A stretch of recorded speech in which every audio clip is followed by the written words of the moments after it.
Hello po, magandang hapon po mga ka-agresibo. Ang tatalakayin ko po ngayon ay matungkol po sa 10 piso. Dahil ang sinasabi po ng mga collectors, ang mga pira po natin na coins ay may halaga po.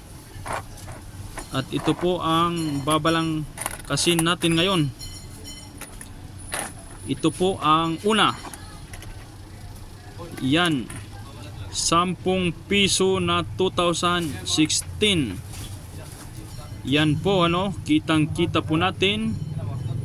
Medyo may konting gas-gas na po siya. At saka maayos pa naman ang gilid niya.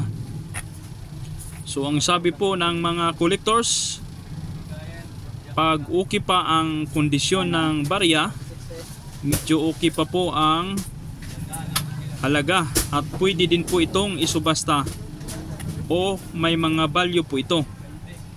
Ito po ang 2006 na 10 piso. Ang halaga po niya ay 23 pesos hanggang pa 100 pesos po ito. Yon po ang pagkasabi ng mga collectors. Yan, ang kasunod po ay ang 2003. Yan, 2003 po. Maganda pa po ang kondisyon. Yan, maliwanag pa. Hindi pa po gastado. Kaya medyo okay pa po. Ang value naman po nito, ang sabi po nila ay nasa 50 to 100 pesos din po ang value po nito. Yan. Ito po ang kasunod ay 2010. So 2010, maganda pa po ang kondisyon. Hindi pa siya gasgas o hindi pa nangingitim. Kaya pwede pa itong maisubasta ng magandang presyo. O kung may nangailangan ng collectors ng magiging koleksyon nila, pwede pa natin itong maibenta sa kanila. Iyan, 2010 ang presyo po nito ay 100 pesos po ang sabi nila. Iyan. Kasunod din po, yan 2010 din po. Yan, ito naman ay 2017. Yan po ang 2017 po, medyo maano siya, makintab, medyo madulas. Yan. Yan, kung titingnan po medyo malabo po siya. Yan po ang kanyang hitsura, pero mas madali po siyang makilala kahit di mo pa siya matingnan ng malapitan, kasi ang hugis po niya ay madulas po. Yan po ang 2017. Yan po, maganda pa po ang kondisyon ng 2017. At ang sabi po ng mga collectors, ang halaga po nito ay 100 pesos din po. So yun po, mga barya po natin ay napakaganda po. Kung mayroon tayong mahawakan at titingnan po natin kung ito po ay may mga value po, at pwede po nating dalhin sa mga subastahan. Yan po, 2010 din po ito. Itong isa ay 2012. Yan, 2012 ay ang halaga po nito, sabi ng mga collectors, 40 pesos hanggang 210 pesos po. Depende pa rin po ito sa kondisyon at sa quality ng barya po na ating mahahawakan. Yan po, kung mayroon po tayong baryang nahawakan, huwag po nating ikaskas, dahil sa pagdating po ng araw ay mayroon po palang value po ito. Yan po. ang kasunod po ang 2006. Yan, medyo marami-rami po itong barya ko. At ipinapakita ko lang po ito sa inyo para may aware din po kayo sa mga barya na yung pala may value pa. Yan po ang 2006. Ang halaga daw po nito ay 23 pesos hanggang 100. So depende pa rin po sa klase at quality po ng baryang ating nahahawakan. Yan po. Ito po ang 2005.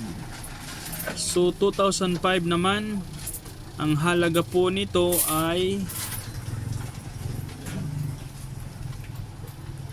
25 to 61 pesos po ang sabi ng mga collectors ng ating mga kababayan. Yan po, maliwanag pa po at maganda pa po ang kondisyon. Yan. Ito 2010 din po ito. Nabanggit na natin to. Ito ang 2004. So medyo may dominat po itong 2004, pero malinis pa po ito pagka gamitan po natin ng polish o kaya powder. At sa susunod po yon ang ating tatalakayin kung anong powder o polish ang pwedeng panlinis po sa mga barya. Yan po ang halaga po nito daw ay 35, 45 hanggang pa 86. Yun po ang pwedeng magiging value po niya. Yan po 2004. Ito po ang 2017. Yan po 2017 po ito. Yan, may nabanggit na ako kanina, 2017. Yan. Ito po ang 2013. So ang 2013 po ay may value daw po ito, depende sa kondisyon ng barya, ng 55, 58, 96 at saka hanggang 130 pesos daw po ito, sabi ng mga collectors. Yan po. Yan ang kondisyon, maganda pa po ang kondisyon.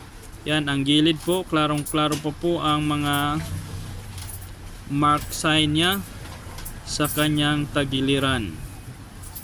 Yan po. Tsaka ito po ang 2010. Yan. Ito po 2010 din po ito. To 2006. Yan, ganun din ang kanyang presyo, 23 to 100. Yan, 2006 din po ito. So ibig sabihin po, ito 2003 po ito. So ang halaga po ng 2003 ay nasa 58 to 130 daw po ito. Yan po ang ating natalakay po sa araw na to. At nawa po ay suportahan nyo po ang aking munting channel para mapagpatuloy po ang pagbigay ko sa inyo ng magandang i-report po sa inyo matungkol po dito sa ating barya at sa ating pong mga may tindahan. Yan po maganda po na titingnan po natin kung mayroon pong masilip tayo na ganitong klase, at alamin din natin kung saan pwede maisubasta ang pirang may mga balyo. Yan po ang aking mga barya at naipon ko na po yan. At salamat po ng marami sa ating lahat at mag-ingat po tayo. Salamat at magandang hapon po. Please subscribe. Magandang hapon and God bless po.